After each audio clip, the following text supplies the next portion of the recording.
పరిశుద్ధుడైన యేసుక్రీస్తునందు దేవుని బిడ్డలైన మీ అందరికీ కూడా నిండు హృదయంతో వందనాలు తెలియజేస్తున్నా. ప్రభు దినం ఆరాధన కొరకై సకాలానికి వచ్చిన మీ అందరికీ కూడా ప్రభు కృప సమృద్ధిగా తోడై ఉండునుగాక. పరిశుద్ధ దేవుని వాక్యంలో నుండి కొన్ని మాటలు ఆరాధన కొరకై జ్ఞాపకం చేసుకుందాం. రండి, పరిశుద్ధ దేవుని గ్రంథంలో నుండి కొన్ని మాటలు జ్ఞాపకం చేసుకుందాం.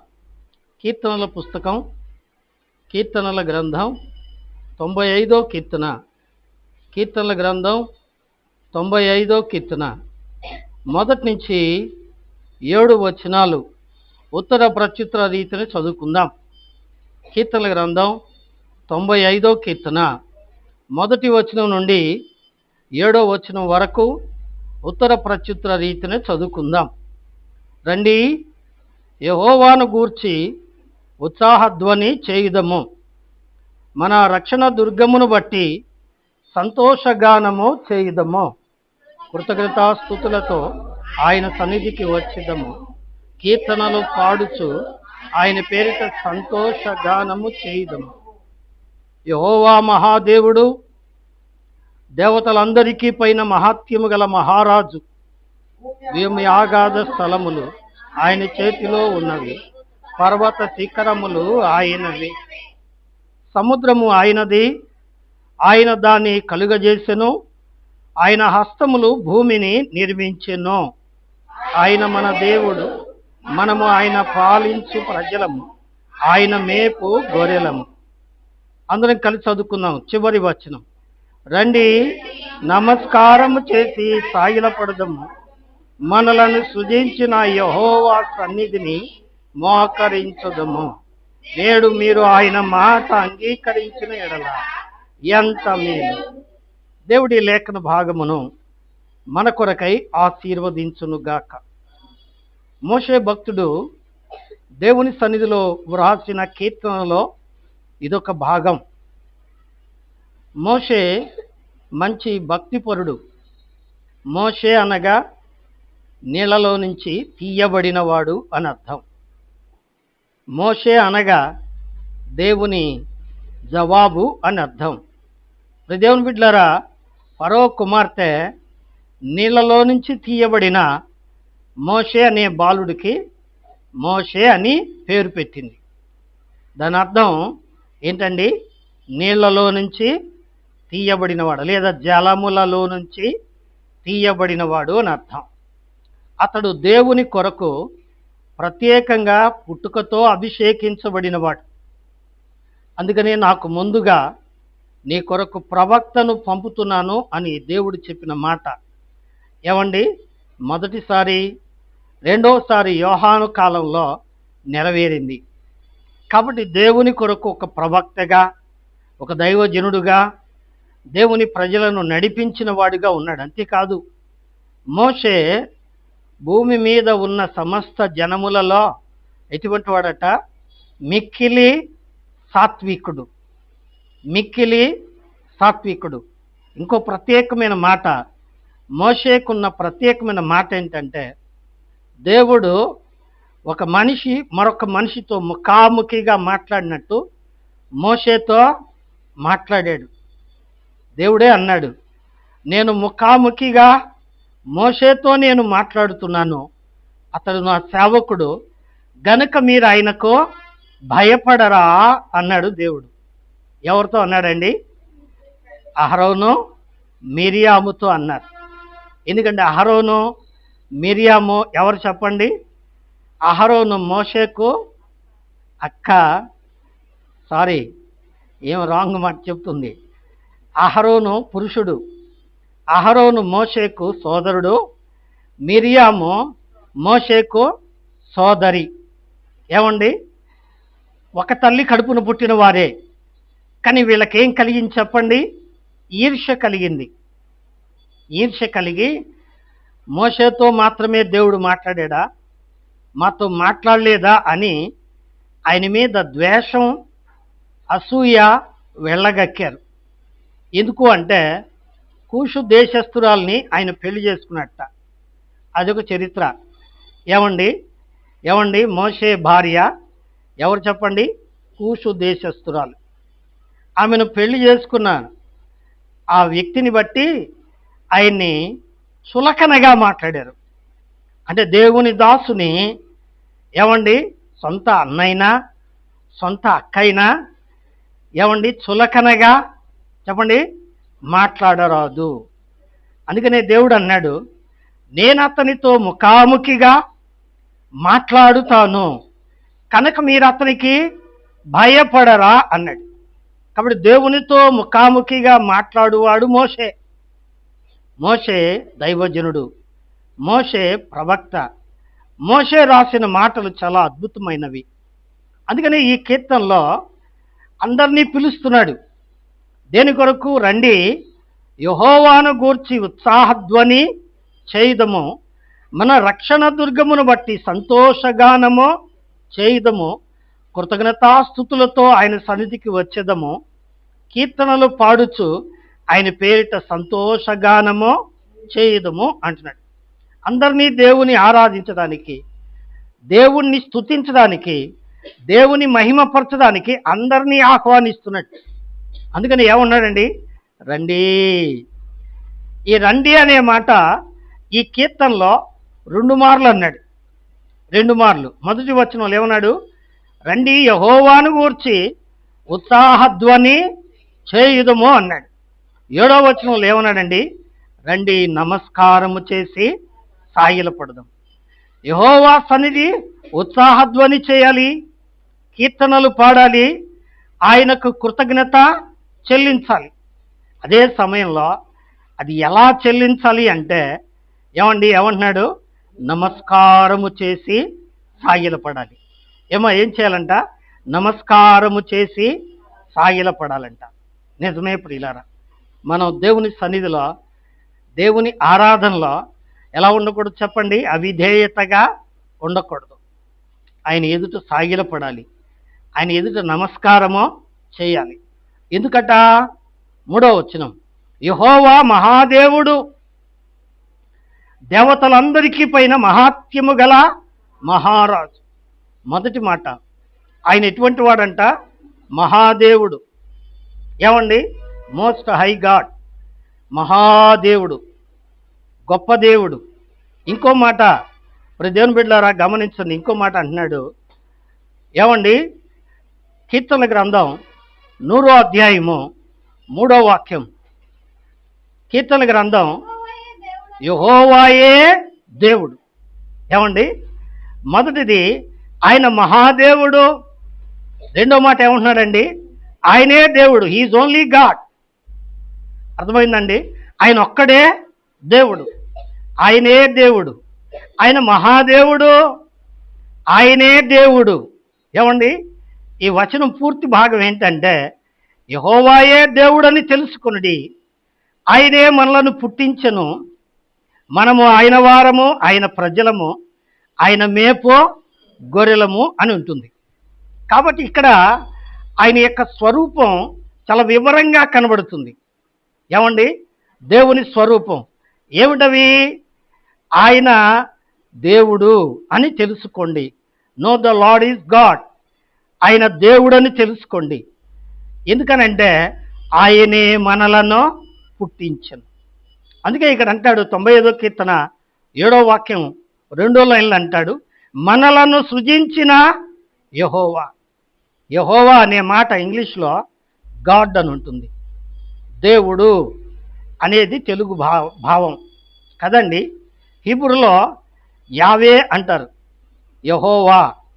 అది తెలుగులోకి వచ్చేటప్పటికి దేవుడు అని అర్థం వస్తుంది కదండి. దేవుడు, దేవుడు ఏమండి? దేవుడు ఎటువంటి వాడటండి? గొప్ప దేవుడు, మహాదేవుడు, ఆయనే దేవుడు. ఏమండి?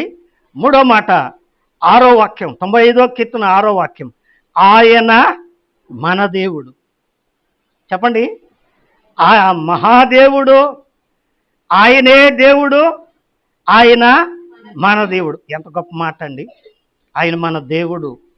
ఎవరైనా మహాదేవుడు, ఎవరైనా ఆయనే దేవుడు, ఆయన ఒక్కడే దేవుడు. ఆ ఒక్కడైన దేవుడు, ఆ గొప్ప దేవుడు ఏమై ఉన్నాడు? నీ దేవుడై ఉన్నాడు. అర్థమైందండి? నీ దేవుడై ఉన్నాడు.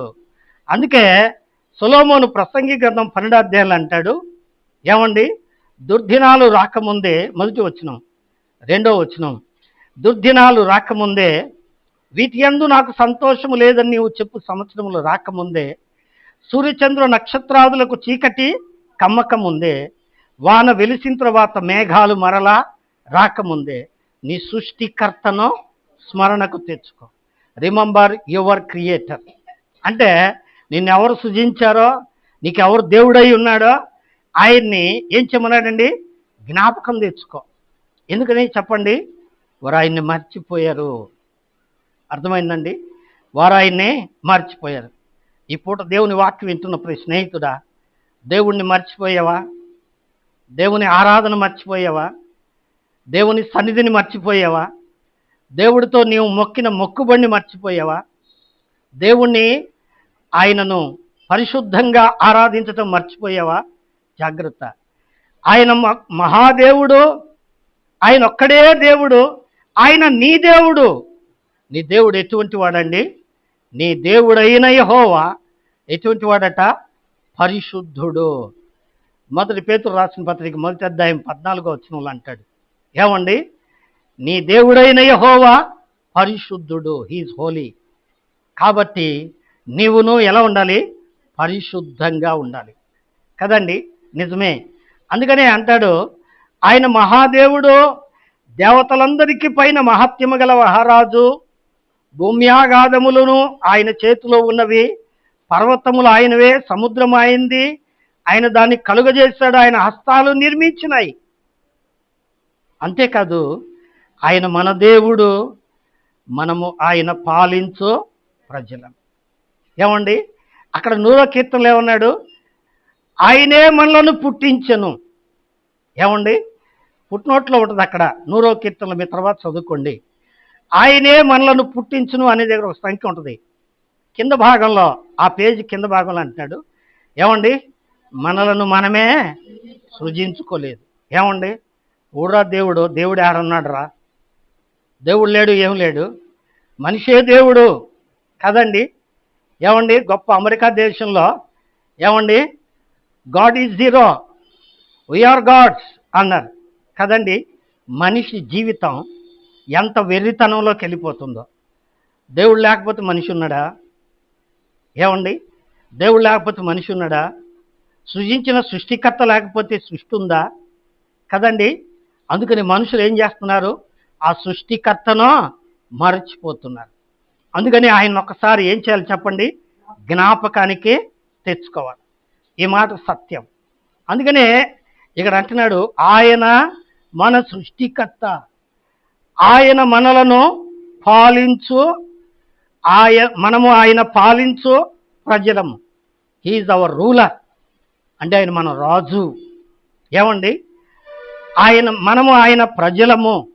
ఏమండి, ఆయన మనల్ని పరిపాలించు రాజు. హైందవ్యంలో ప్రజాపతి అంటారు. ప్రజలను పరిపాలించువాడు, ప్రభుత్వాధిపతి.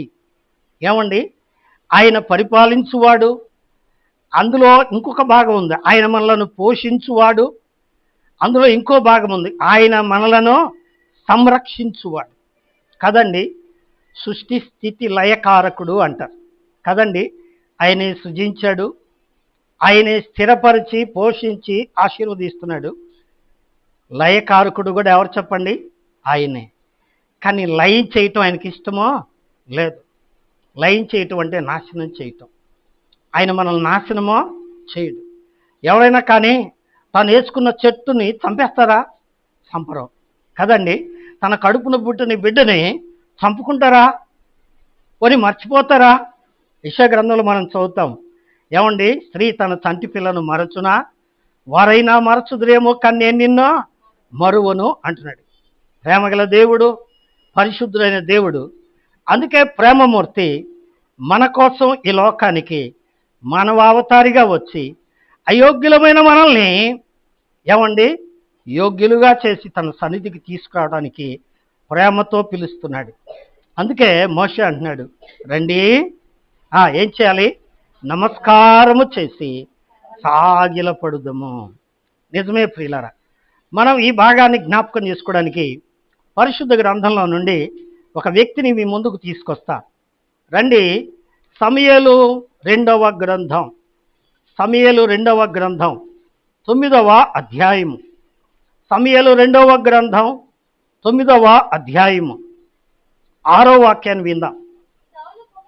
సౌలు కుమారుడైన యోనాతానుకు పుట్టిన మెఫీబోషెతు దావీదు నొద్దకు వచ్చి సాగిలపడి నమస్కారము చేయగా, దావీదు మెఫీబోషెతు అని అతని పిలిచినప్పుడు అతడు, చిత్తమో నీ దాసుడనైనా నేనున్నానా నేను.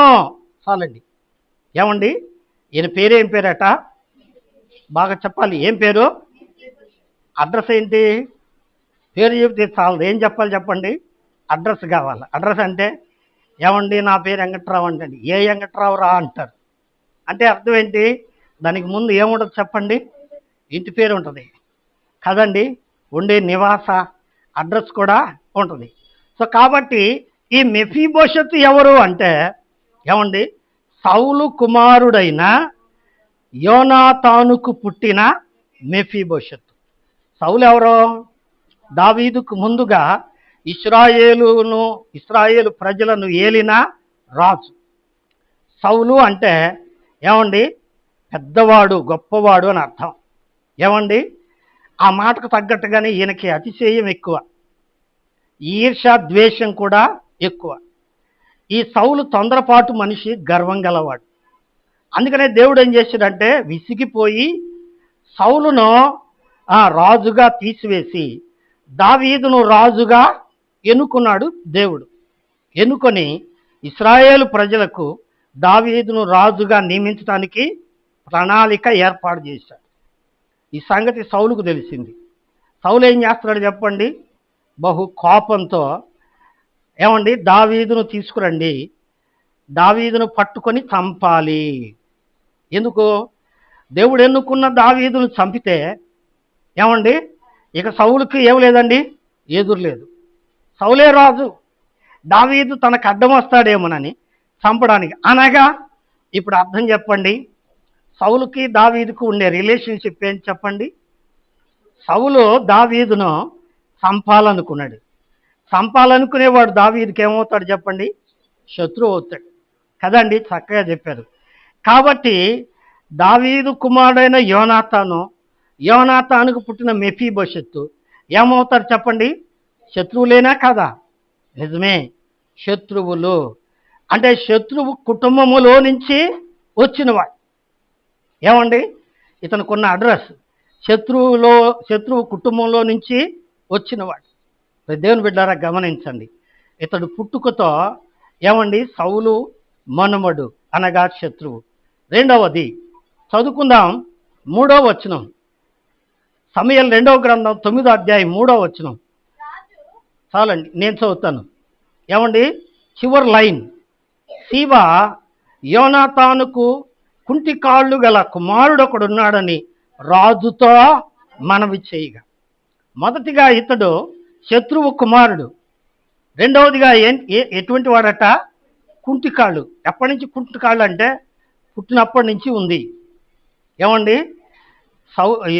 మెఫీబోషెతు పుట్టినప్పుడు సౌలు రాజ్యం మీదకి ఫిలిస్తీన్లు యుద్ధానికి వచ్చారు. అందరూ చుట్టుముట్టేటప్పటికీ ఇళ్లలో ఉన్న స్త్రీలు, పిల్లలు అందరూ పారిపోతున్నారు. సౌలు ఇంట్లో ఉన్న, అంటే రాజుగారి ఇంట్లో ఉన్న పని మనిషి ఏం చేసిందంటే, పోత ఆ పిల్లోని సంక పెట్టుకొని వెళ్ళింది. పరిగెత్తింది కాబోలు, కాలుకేమన్నా అడ్డం తగిలిందో లేకపోతే భయపడిందో జారి కింద పడిపోయింది. కింద పడేటప్పటికి ఏం జరిగింది చెప్పండి? సంకలో ఉన్న పిల్లోడు కింద పడ్డాడు. కింద పడేటప్పటికి జరిగిన ఘోరం ఏంటంటే, ఆ పసిపిల్లోడి 2 కాళ్ళు ఇరిగిపోయినాయి. ఏమండి, ఎప్పుడో సంక పిల్లోడుగా ఉన్నప్పుడే ఇరిగిపోయింది, 2 కాళ్ళు లేవు వాడికి. ఏమండి, పుట్టినది మొదలుకొని కుంటివాడైన మనుషుడు, అంగవైకల్యం కలిగిన వాడు. ఇంకా ఆయనకున్న లక్షణాలు చూడండి. 4వ వచనం సీబా చెప్తున్నాడు, చిత్తగించుమో, అతడు లోదేబారులో అమ్మీయేలు కుమారుడు మాకీరు ఇంట ఉన్నాడు. ఏడున్నాడు ఆయన? లోదేబారులో ఉన్నాడు. ఏమండి, లోదేబారు అంటే నిరుపయోగమైన భూమి అని అర్థం. దాన్నే మనం మామూలు భాషలో ఏమంటాం చెప్పండి? సవిటి పర్ర, పనికి మాలినది. ఎవరికి పనికి మాలింది? దేవుడికి పనికి మాలింది. ఎవరికి ప్రయోజనకరమైంది? ఏమండి, సాతానుకో ప్రయోజనకరమైంది. అందుకే దేవుడు అన్నాడు, ఈ లోకమునైననో లోకములో ఉన్న వాటినైననో ప్రేమింపకుడి. ఎందుకంటే లోకంలో ఉన్నదంతా శరీరాశ, నేత్రాశ, జీవపు డంబం. ఇది దేవుని వల్ల కలిగింది కాదు, దుష్టుడి వల్ల కలిగింది. దీని వలన సంతోషించేది దుష్టుడే, దేవుడికి సంతోషం లేదు. ఎందుకంటే ఈ లోక స్నేహము దేవుని దృష్టికి ఏంటంట? వైరం. లోదేబారులో ఉన్నాడు. లోదేబారులో ఎవరి ఇంట్లో ఉన్నాడు? మాకీరు ఇంట ఉన్నాడు. మాకీరు అనగా అంధకారము లేదా చీకటి అని అర్థం. ఏమండి, అంధకారము లేక చీకటి అని అర్థం. నిజమే, ఇతడు చీకట్లో ఉన్నాడు. ఒకటి కుంటివాడు, రెండు నిరుపయోగమైన వాడు, మూడు చీకట్లో బ్రతుకుతున్నాడు కదండి. ఇతను ఇంట్లోనే ఉంటాడు. కూర్చోబెడితే కూర్చుంటాడు, పడుకోబెడితే పడుకుంటాడు, పెడితే తింటాడు, ఆకలి అయితే అడుగుతాడు తప్ప ఎక్కడికి వెళ్ళి తెచ్చుకునేవాడు కాదు. నిరుపయోగమైన మనిషి. రెండవది చీకటిలో కూర్చున్నాడు, చీకట్లో ఉన్నాడు. అటువంటి వాడు దేవుని బిడ్డలారా దేవుని యొక్క ప్రేమకు పాత్రుడయ్యాడు. అందుకనే దావీదు ఏం చేశాడంటే, నా స్నేహితుడైన యోనాతానును బట్టి నేను కృపచూపుటకు సౌలు కుటుంబంలో ఒకని పట్టరండి అన్నారు. ఎవరిని పట్టుకొచ్చారండి? కుంటోడు, ఏమండి, కుంటివాడు, రెండవది పనికి మాలినవాడు, మూడవది చీకట్లో బ్రతికేవాడు. ఏమండి, అటువంటి వాడిని పట్టుకొచ్చారు. నిజమే. ఇప్పుడు దావీదు వైపు నుంచి చూద్దాం. దావీదుకి ఇతను ఏమవుతాడు? శత్రువు అవుతాడు. దావీదుకి ఇతను ఏమైనా పనికి వస్తాడా? పనికిరాడు. దావీదు ఇంట్లో ఏమైనా పని చేస్తాడా?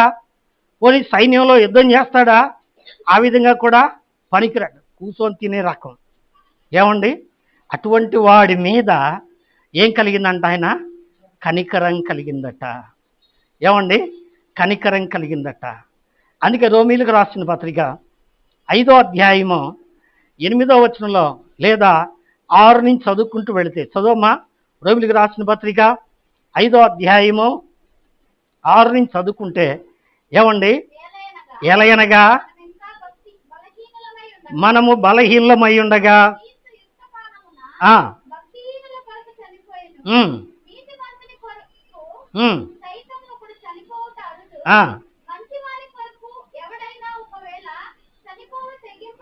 వచ్చును. దేవుడు మన ఎడల తన ప్రేమను వెల్లడిపరుస్తున్నాడు.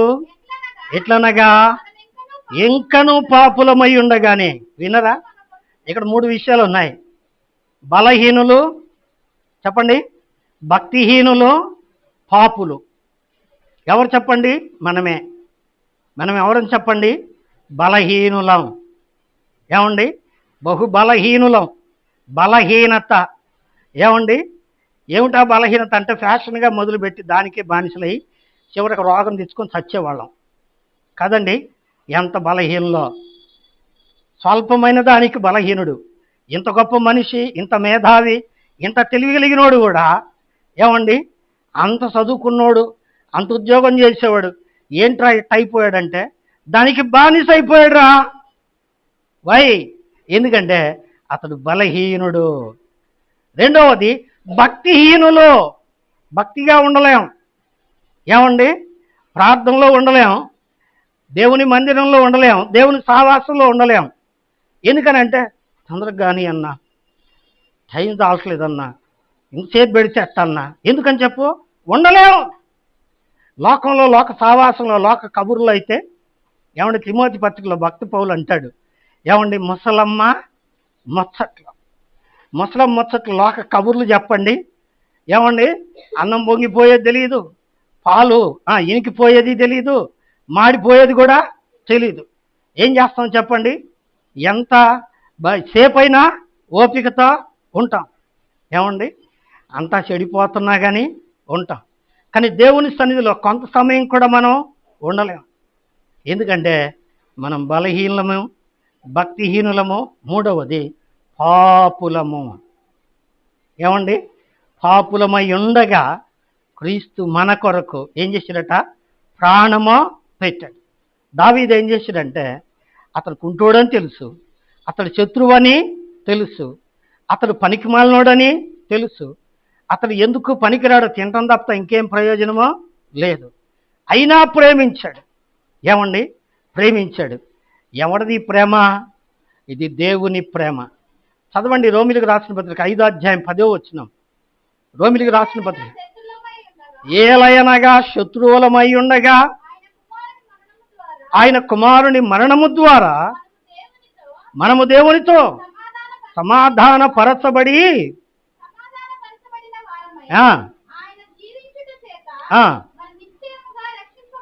చాలండి. ఎలయనగా మనము శత్రువులమై ఉండగా. గమనించారా? మెఫీబోషెతు లక్షణాలు అచ్చుగుద్దినట్టు మనకు సరిపోతాయి కదండి. అయినా దావీదు ఏం చేశాడు చెప్పండి? ప్రేమించాడు. ప్రేమించి పిలిపించాడు. ఎక్కడి నుంచి పిలిపించాండి? మాకీరు ఇంట నుండి పిలిపించాడు. పిలిపించేటప్పటికి దావీదు దగ్గరికి వచ్చిన మెఫీబోషెతు ఏం చేస్తున్నాడండి? సాగిలపడి నమస్కారం చేస్తున్నాడు. ఏమండి, సాగిలపడి నమస్కారం చేస్తున్నాడు. మెఫీబోషెతు పిలిచాడు దావీదు. నీ దాసుడనైనా నేను ఉన్నానయ్యా అన్నాడు. అప్పుడు ఆయన అంటున్నాడు, నీవు భయపడవద్దు. 7వ వచనం, నీ తండ్రి అయిన యోనాతాను నిమిత్తం నిజంగా నేను నీకు ఉపకారము చూపిస్తా. నీ పితృడైన సౌలు భూమి అంతా నీకు మరలా ఇప్పిస్తా. మరియు నీ సదాకాలము నా బల్ల యొద్దనే భోజనమో. ఏమండి, కుంటోడిని, పనికిమాలినోడిని, నిరుపయోగమైన వ్యక్తిని, ఏమండి, శత్రువైన వాడిని ఈయన ప్రేమించి ఏం చేస్తున్నాడు? ఇక్కడ బడి ఉండి ఏనే ఉండు, ఏదో సద్దుతో బొద్దు తినో, యాడకపోతావులే కుంటోడివి, ఇక్కడ బడి ఉండు అని అన్నాడా? అనలా. ఎంత మంచి ప్రేమ అండి. ఏమన్నాడు చెప్పండి? నీవు నీ తండ్రి అయిన సౌలు ఆస్తి అంతా నీకు మరలా ఇప్పిస్తా. ఏమండి, ఆస్తి అంతా ఇప్పిస్తాడట. ఏం ఆస్తి? పోగొట్టుకున్న ఆస్తి. మనం పోగొట్టుకున్న ఆస్తి ఏంటి చెప్పండి? పోగొట్టుకున్న ఆస్తి ఏంటండి? పరలోకం. పరలోకాన్ని పోగొట్టుకున్నాం. ఎలా పోగొట్టుకున్నాం? మన పితృడైన ఆదాము చేసిన పాపాన్ని బట్టి పరలోకం నుండి బయటికి నెట్టివేయబడ్డాం. అయితే తిరిగి ఏమండి, యేసుక్రీస్తు ద్వారా మనము తిరిగి పరలోకానికి వారసులమవుతున్నాం. ఏమండి, ప్రభువే అన్నాడు, నా మాట విని నన్ను పంపిన వాని యందు విశ్వాసం ఉంచువాడు నిత్య జీవము గలవాడు, వాడు తీర్పులోనికి లాక మరణములో నుండి జీవములోనికే దాటి కదండి, జీవములోనికి దాటాడు. మనను తప్పించబడింది నిత్య జీవం, పరలోకానికి మనము వారసులము అవుతున్నాం. ఇప్పుడు ఈయన ఆస్తికి వారసుడయ్యాడు. ఏమండి, అధికారానికి వారసుడయ్యాడు. ఇంకో మాట ఏమనుందండి? నీవు సదాకాలము. సదాకాలం అంటే బతికినంత కాలం. అవునండి. ఏమండి, ఏదో అబ్బాయి నాకున్నంత వరకు పెడతా, లేకపోతే తర్వాత నువ్వు నీ తిప్పలు పడు, నాకున్నంత వరకు, నాకు అవకాశం ఉన్నంత వరకు నీకు సాయం చేస్తా అనే మాట అనొచ్చు, అనాలి కూడా, ఎందుకంటే మనిషే కదా. కానీ అది దేవుని మాట.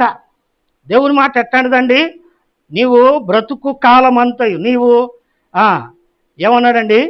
నీవు సదాకాలము నా బల్ల యొద్దనే భోజనము. తిండికి కరువు లేదు, బ్రతికినంత కాలం పోషించాడు దేవుడు.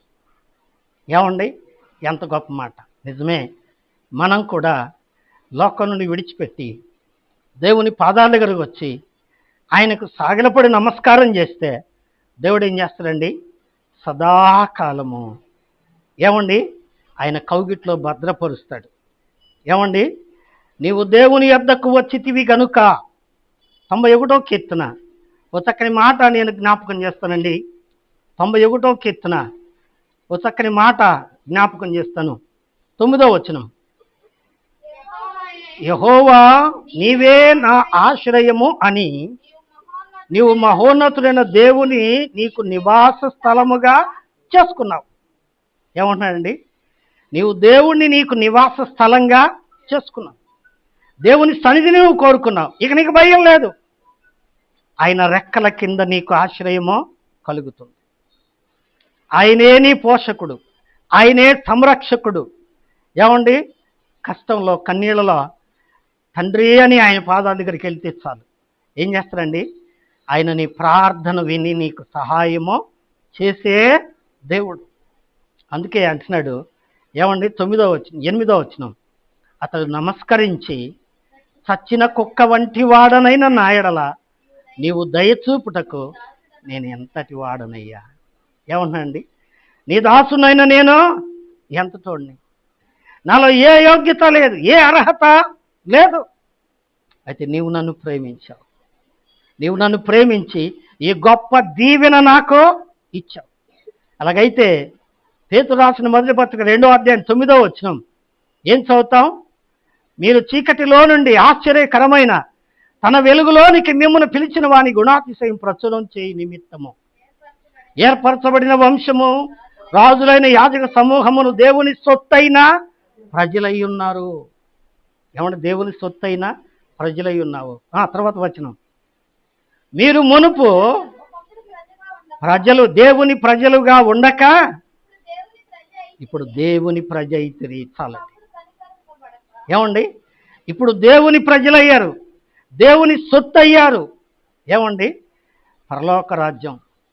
ఈ లోకంలో జీవించినంతకాలం దేవుడు నాకు సాయం చేస్తాడు, దేవుడు నన్ను అంటిపెట్టుకొని ఉంటాడు, నా కుటుంబాన్ని దీవిస్తాడు. ఈ లోకం విడిచిపెడితే పరలోకం తీసుకెళ్తాడు. నిజమే. ఇదేంటి చెప్పండి? గొప్ప నిరీక్షణ. ఈ నిరీక్షణ ఇచ్చింది ఎవరు? ఏమండి? ఈ నిరీక్షణ ఇచ్చింది ఎవరు? ముగించుకుందామా రండి. దేవుని వాక్యంలో నుంచి ప్రకటన గ్రంథం 5వ అధ్యాయము 9వ వాక్యం. ప్రకటన గ్రంథం 5వ అధ్యాయము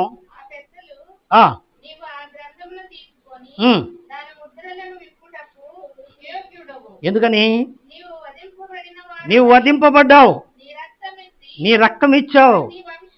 ప్రతి వంశములో నుండి, ఆయా భాషలు మాట్లాడు వారిలో నుండి, ప్రతి ప్రజలలోను, ప్రతి జనములో నుండి దేవుని కొరకు మనుషులను కొని ఒక రాజ్యముగా యాజకులుగా చేసితివి. ఏం చేశాడట? ఆయన వధించబడ్డాడు. ఎలా చేశాడు? నీవు వధించబడిన వాడవై నీ రక్తం ఇచ్చి ఆయా జనాంగంలో నుండి, ఆయా ప్రజల్లో నుండి, ఇది తెలుగులో అయితే ఇలా ఉంది కానీ ఇంగ్లీష్లో అయితే మమ్ములను అనగా ఆయా జనాంగములో నుండి, ఆయా ప్రజల్లో నుండి, ఆయా దేశములో నుండి నీ కొరకు మమ్మును నీ రక్తముతో కొని మా దేవునికి ఒక రాజ్యముగా, రాజులుగా, యాజకులుగా చేసితివి. ఏమండి? చేసితివి. 11వ వచనంలో అంటాడు, వారు నీకు ఏం చేస్తారట? క్రొత్త పాట పాడుదురు. వారు సాగిలపడి నమస్కారము చేసి, ఏమండి? 14వ వచనం అనుకుంటా, ఏమంటున్నాడండి? నీవు స్తోత్రము పొందనర్హుడు అని ఆరాధన చెల్లిస్తారు. అంతేకాదండి, ప్రకటన గ్రంథం 15వ అధ్యాయం 4వ వచనం చివరి భాగంలో అంటాడు, జనులందరూ ఏం చేస్తారట? ఏమండి? జనులందరూ ఏం చేస్తారు? నీ సన్నిధిని సాగిలపడి నమస్కారము చేసి నిన్ను ఆరాధించుదురు. నిజమే ప్రియులారా, మనము దేవుని ఆరాధించువారమని. ఏంటి మన వాక్యం? రండి నమస్కారము చేసి సాగిలపడుదము, మనలను సృజించిన యెహోవా సన్నిధిని మోకరించుదాం. ఎందుకంటే మనల్ని ఆయన పనికి మాలిన వారు అని, అయోగ్యులమైన మనల్ని యోగ్యులుగా ఎంచుకొని తన రక్తం ఇచ్చి తన ప్రాణాన్ని ధారబోసి ఏం చేసిరండి? రాజులుగా, యాజకులుగా, తన సొత్తైన ప్రజలుగా. ఇంకా చెప్పుకోవాలంటే చాలా సమయం ఉంది. ఏమండి? ఏం చేసిరండి? ప్రభు అంటున్నాడు ప్రకటన 3వ అధ్యాయం 21వ వచనంలో, నేను జయించి నా తండ్రి సింహాసనం మందు కూర్చున్న రీతిన నా సింహాసనం మందు వాడిని కూర్చుండబెట్టుదును. ఎవరిని? ఆయన నమ్ముకున్న వాళ్ళని. ఎక్కడ కూర్చున్నాం చెప్పండి? అంతేకాదు ఎఫెసీ పత్రిక 2:7 కూడా ఉంది, మీరు రక్షింపబడిన వారై పరలోకమందు కూర్చుండా పెట్టబడితిరి అంటాడు. ఎక్కడ కూర్చోబెట్టారండి? పరలోకంలో. There is a space for us. ఏమండి, మనకు అక్కడ సింహాసనాలు ఉన్నాయి, మనకు అక్కడ స్థలం ఉంది. దేవుడు మనకు నిర్ణయించి పెట్టాడు. దీనికి యోగ్యత ఎక్కడ ఉంది చెప్పండి? మన దగ్గర లేదు. మనం ఎందుకు పనికిరాని వారం. అయోగ్యులమైన మనల్ని యోగ్యులుగా ఎంచి తన రాజ్య వారసులుగా చేసిన ఆయన ప్రేమకు మనం ఏమిచ్చినా రుణస్థులమే. అందుకనే సాగిలపడి ఆయనకు నమస్కారం చేసి ఆయనకు కృతజ్ఞత చెల్లించుదుముగాక. అతి కృప దేవుడు మనందరికీ దయచేయునుగాక. ఆమేన్.